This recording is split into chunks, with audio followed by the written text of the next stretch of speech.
Israel Hamas ల మధ్య మరోసారి ఉద్రిక్తతలు ఏర్పడ్డాయి. గాజాపై టెల్ అవీవ్ వైమానిక దాడులతో విరుచుకుపడింది. ఇందులో 130 మందికి పైగా మరణించినట్టు తెలుస్తోంది. కాల్పుల విరమణ ఒప్పందం నిలిచిపోయిన నేపథ్యంలో గాజాలోని హమాస్ లక్ష్యంగా ఐఎస్ఏ దాడులు చేస్తుందని ఇజ్రాయెల్ పేర్కొంది. ఈ దాడుల తర్వాత ఇజ్రాయెల్ ప్రధాని నెతన్యాహు కీలక ప్రకటన చేశారు. కాల్పుల విరమణ ఒప్పందం కొనసాగింపుకు హమాస్ అంగీకరించని కారణంగానే దాడులకు ఆదేశించినట్టుగా తెలిపారు. తమ బందీలను విడుదల చేయడానికి హమాస్ పదే నిరాకరిస్తుందని ఆరోపించారు నెతన్యాహు.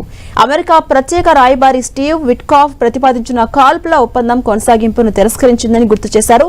ఈ నేపథ్యంలోనే తాము దాడులకు ఆదేశించామని తెలిపారు. యుద్ధం లక్ష్యాలను సాధించేందుకు గాజాలోని హమాస్ స్థావరాల లక్ష్యంగా ఐడిఎఫ్ దాడులు చేస్తోంది అని ఆయన ఎక్స్ లో పోస్ట్ పెట్టారు.